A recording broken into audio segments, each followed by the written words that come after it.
Video शुरू करने से पहले आपको बता दें कि यदि अभी तक आपने हमारे चैनल को सब्सक्राइब नहीं किया है तो अभी कर लें और साथ में नोटिफिकेशन घंटी को भी दबाएं ताकि हमारी वीडियो सबसे पहले आप तक पहुंच सके।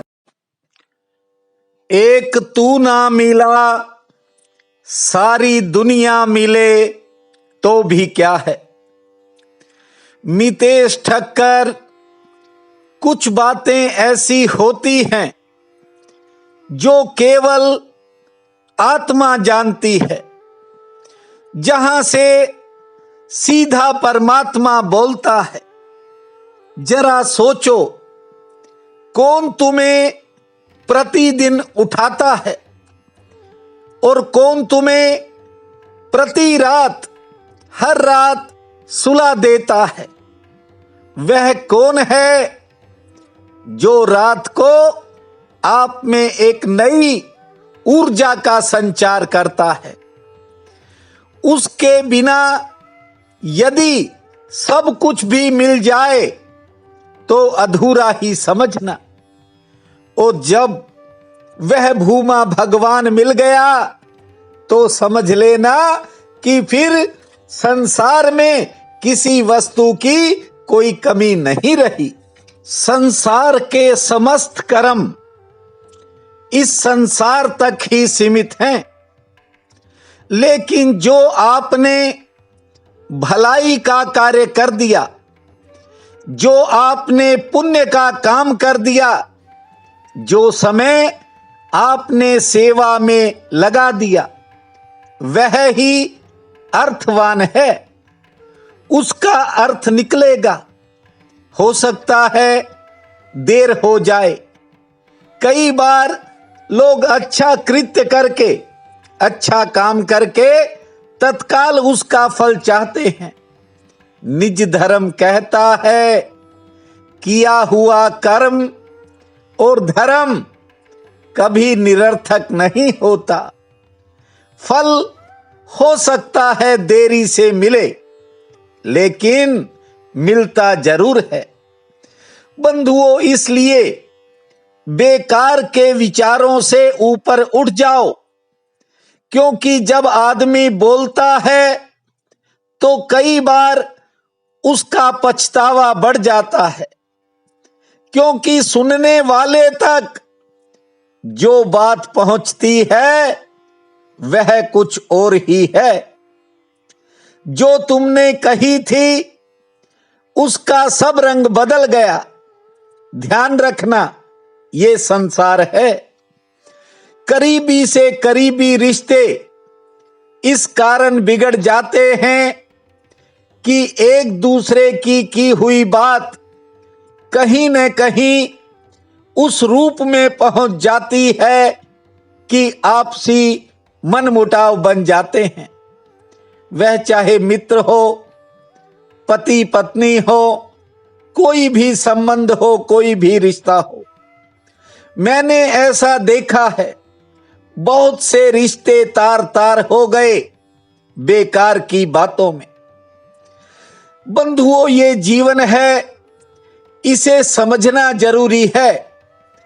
आप जिसके लिए करते हो, कई बार वह मुंह फेर कर भी खड़ा हो जाता है, लेकिन याद रखो, नेकी कर दरिया में डाल।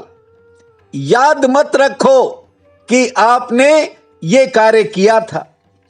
जीवन जो है ये चलता रहेगा। ये तो इंसान है जो समझ लेता है कि ये काम मैंने किया, वरना करे करावे आपे आप, मानस के नहीं है कुछ हाथ। मनुष्य के हाथ में क्या है? यदि वह करवाना चाहता है तो अपने आप करवा लेता है। फिर उसके लिए चाहे कोई भी विधि हो, चाहे कोई भी रास्ता निकले, परमात्मा ने जो करवाना है वह करवा ही लेता है। लेकिन ये दुनिया है। इस दुनिया के अंदर आपको एक महत्वपूर्ण बात बता रहा हूं। बंधुओं, जाकी रही भावना जैसी प्रभु मूरति देखी तिन तैसी। गोस्वामी तुलसीदास जी ने रामचरितमानस में ये चौपाई कही है। 100% सत्य वचन है। आप जानते हो, यदि चोर मंदिर में चला जाए वह क्या देखेगा? वह तो देखेगा कि मूर्ति के ऊपर कोई सोने चांदी की चीज चढ़ी है या नहीं। यदि नहीं तो आसपास कोई रुपए पैसे देखेगा, और वह भी नहीं मिले तो फिर कई चोर बर्तन ही उठा ले जाते हैं। समझने का प्रयास करें। वह परमात्मा के घर में गया है और तलाश किन चीजों की कर रहा है। मैंने देखा है कि इस चैनल पर बड़ी संख्या में लोग आए और चले भी गए। जानते हो क्यों? क्योंकि जो यहां लेने आए थे, जो सोचकर आए थे, उनको नहीं मिला। आप भाग्यशाली हो। आप पर भूमा भगवान की कृपा है कि आप अभी तक टिके हुए हो। कई बार तो कुछ बहन भाइयों की बातें सुनकर मुझे हैरानी होती है। छोटे छोटे बच्चों की बातें सुनकर मैं चकित हो जाता हूं। कुछ समय पहले एक ऐसे व्यक्ति का फोन आया, कहने लगा कि ना तो मुझे हिंदी समझ में आती है, ना लिखनी आती है, ना पढ़नी आती है, लेकिन ये आपका वीडियो मैं सुनता हूं, मुझे सारी बात समझ में आती है। कई बार मैं भी हैरान हो जाता हूं। अन्य देशों से फोन आते हैं।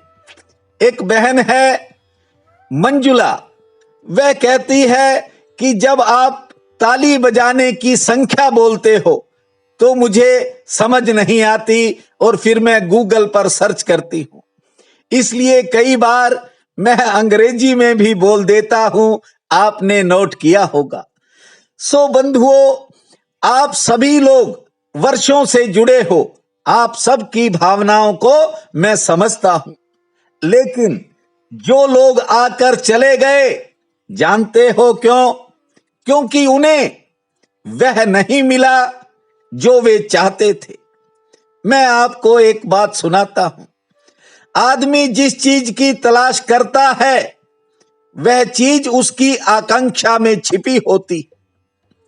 मैंने ये भी सुना है कि एक कुत्ता झाड़ के नीचे बैठा था, सपने देख रहा था, आंखें उसकी बंद थी और बड़ा आनंदित महसूस कर रहा था, और इधर उधर डावाडोल भी हो रहा, मस्त हो रहा। एक बिल्ली उसी वृक्ष के ऊपर बैठी थी। उसने कहा, भाई आज जरूर कोई मजेदार घटना घट रही है। क्या आनंद ले रहे हो? क्या देख रहे हो सपने में? जानते हो कुत्ते ने क्या कहा? बाधा मत डाल, सब खराब कर दिया बीच में बोलकर। बड़ा गजब का सपना आ रहा था। हड्डियां बरस रही थी, वर्षा की जगह हड्डियां बरस रही थी। पानी नहीं गिर रहा था, चारों तरफ हड्डियां ही हड्डियां थी। कुत्ते को अब हड्डी चाहिए, उसे उसके ही सपने आते हैं। और याद रखना, कुत्ता उस हड्डी को जब चूसता है तो उसके ही दांतों में से खून आने लगता है। जरा सोचो, हड्डी में क्या है? वह अपने ही खून को भीतर पी रहा है, आनंद ले रहा है। अब उसे हर समय हड्डियां दिखाई पड़ती है। बिल्ली ने कहा, मूर्ख, ये कौन सा शास्त्र पढ़ा है तूने? किस पुरखों से, पूर्वजों से सुना है? ऐसा कभी होता है? वर्षा में पानी नहीं गिरता, चूहे बरसते हैं, लेकिन हड्डियां, ये तो मैंने कहीं नहीं पढ़ा। अब जरा सोचो कि कुत्तों के शास्त्र अलग हैं और बिल्लियों के शास्त्र अलग हैं। ये सभी शास्त्र मनुष्य की वासनाओं के शास्त्र हैं। जिसको जिस चीज की वासना होती है उसे उसी की तलाश रहती है। मंदिर में चोर घुस जाए तो मैंने बता दिया वह क्या क्या देखता है, क्या चाहता है। उसी तरह बहुत से बहन भाई आए, लौट गए। लेकिन आपको बता दूं, एक दिन ऐसा आएगा जब आप देखेंगे कि आपको वह मिल गया जिसकी कल्पना नहीं थी। बंधुओं, आज से कार्तिक मास प्रारंभ हो रहा है। प्रतिदिन कार्तिक महात्म्य सुनना और पढ़ना हो तो पढ़ लेना। कार्तिक का महीना बहुत ही पावन काल होता है। इसमें स्नान, दान और कथा श्रवण का विशेष महत्व है। कोशिश तो मैं करता हूं 2-4 बार बहुत से बहन भाइयों को व्हाट्सएप के माध्यम से भी वह भिजवाता हूं, बच्चों को बोल देता हूं। लेकिन कई बार क्या है, कुछ बहन भाई कहते हैं कि 6वां अध्याय नहीं आया, कोई कहता है 7वां नहीं आया। तो बंधुओं, बच्चे हैं, ये 1-2 बार तो भेजते हैं, लेकिन फिर अपने कामों में लग जाते हैं।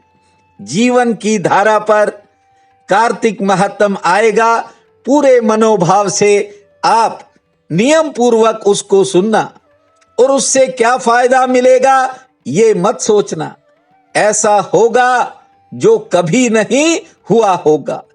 ये संसार है, सबकी अपनी सोच और समझ है, सबकी अपनी वासनाएं हैं। लेकिन आपने वही पंक्ति याद रखनी है, एक तू ना मिला सारी दुनिया मिले तो भी क्या है। आज कार्तिक कृष्ण पक्ष की प्रतिपदा है, बहुत ही पुण्य काल रहेगा। उठते ही दर्पण में मस्तक को देखकर फिर धरती मां को प्रणाम करना, 5 बार लंबी श्वास लेना और 50 बार ताली बजाना। फिर 5 पौधों में जल देना, खुले आसमान को आज 3 बार देखना और फिर 4 कदम पूर्व दिशा में भरना। नारायण भगवान के चरणों में फल फूल चढ़ाने के बाद सूर्य देवता को जल देना। दोपहर में एक पेय पदार्थ, पीने योग्य पदार्थ, चाहे वो दूध हो, शरबत हो, चाय हो या फिर सोडा लिम्का हो, कुछ कोई भी तरल पदार्थ पीने योग्य जो है वह पुण्य में लगाना। शाम को श्री हरि के चरणों में दीप जलाना। हरि हरि भूमा करी करी भूमा, हरि हरि भूमा करी करी भूमा, इस महामंत्र को जपना समय मंगलमय रहेगा। प्रिय बंधुओं व मातृदेवी शक्तियों, आज 21 अक्टूबर दिन वीरवार है। आप सबको मेरा नमस्कार है। आज का राशिफल इस प्रकार है। मेष, आज घर परिवार के किसी काम में सफलता के योग हैं। कारोबारी लाभ सामान्य रहेगा। शरीर थोड़ी थकावट महसूस करेगा और किन्हीं कामों में भाग दौड़ भी रहेगी। वृषभ, आमदन के लिए दिन मध्यम श्रेणी वाला है। सरकार से संबंधित कामों में सफलता मिलेगी। कोई रुका हुआ काम भी आगे बढ़ेगा और चौतरफा सहयोग मिलने के योग हैं। मिथुन, आज कार्य क्षेत्र के लिए बहुत ही फायदे का दिन रहेगा। कोई अच्छा फायदा मिल सकता है। सेहत भी ठीक रहेगी। कोई नई मुलाकात होगी। मेहमान आ सकते हैं। कर्क, कोई रुका हुआ काम गति पकड़ेगा। गृहस्थ में कुछ खर्चे होंगे। दूसरों के काम में आपका समय लग सकता है और किसी कार्य में थोड़ा विलंब भी, देरी भी होने के योग हैं। सिंह, आमदन ठीक होगी। किसी काम में थोड़ी प्रतीक्षा करनी पड़ सकती है। सेहत के लिए समय सामान्य रहेगा। हां, कोई करीबी व्यक्ति किसी बात पर निराश भी कर सकता है, जिससे मन में थोड़ी बेचैनी का योग है। कन्या, महत्वपूर्ण कामों में सफलता का योग है। अधिकारियों का सहयोग मिलेगा। सेहत के प्रति सचेत रहें और संतान संबंधी कामों पर कुछ नए खर्च होंगे। तुला, कुछ समय के लिए घरेलू परेशानी मन को घेरेगी। आमदन के लिहाज से दिन ठीक है। कोई नया मौका मिलेगा और यदि किसी के साथ पार्टनरशिप है तो थोड़ा मतभेद बन सकता है। वृश्चिक, आज अतिरिक्त आमदन होने वाला दिन है। एक्स्ट्रा इनकम हो सकती है। आज काम का दबाव रहेगा। दोपहर बाद समय में बदलाव होगा। कोई श्रेष्ठ समाचार आने के योग हैं। सेहत पक्ष सामान्य है। धनु, दिनचर्या थोड़ी उतार चढ़ाव वाली है। किसी काम में ज्यादा भाग दौड़ होगी। आमदन के लिए दिन ठीक है। नई योजना सफलता की तरफ बढ़ेगी। मकर, किसी अपने करीबी के साथ मिलन का योग है। किसी काम के बनने से मन उत्साहित होगा। यात्रा में आज थोड़ी सावधानी रखें से ठीक रहेगी और घर परिवार में थोड़े खर्च बढ़ सकते हैं। कुंभ, आमदन की दृष्टि से दिन सामान्य रहेगा। कोई नया आमदन का जरिया दिख सकता है। घरेलू कामों पर खर्चा होगा। संतान से किसी बात को लेकर मतभेद भी बन सकते हैं। मीन, आज किसी काम के संबंध में थोड़ी यात्रा की योजना बनेगी। यात्रा हो भी सकती है। सहयोग चौतरफा मिलेगा। आमदन ठीक होगी। सेहत पक्ष थोड़ा नरम है और कोई अच्छा समाचार भी आ सकता है। आज का ये दिन आप सबके लिए अति शुभ फलदायी हो, यही मेरी कामना है। आप सबका बहुत बहुत धन्यवाद।